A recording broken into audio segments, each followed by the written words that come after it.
नमस्कार दोस्तों, स्वागत करता हूं अभिनेता ऑफिशियल न्यू में। हमारे चैनल पर पहली बार आए हो तो हमारे चैनल को सब्सक्राइब करें और वीडियो के लाइक करें। ये खबर है खेसारी लाल यादव जी के एक बवाल सॉन्ग के बारे में, जिस सॉन्ग का नाम है बिजुरिया। उसी सॉन्ग के बारे में बहुत ही बड़ी जानकारियाँ देने वाला हूँ दोस्तों। वीडियो को अंत तक देखें तभी समझ में आएगी हमारी सारी बातें आप लोगों को।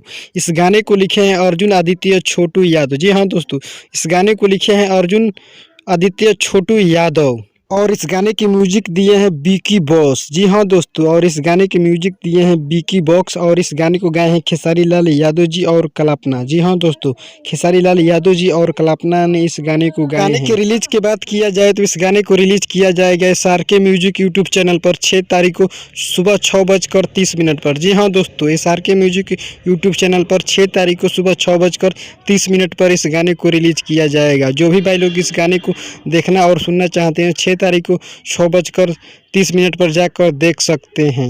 उम्मीद करता हूं कि ये खबर आप लोगों को अच्छी लगी हो तो हमारे चैनल को सब्सक्राइब करें और वीडियो के लाइक करें। जय हिंद, जय भोजपुरी।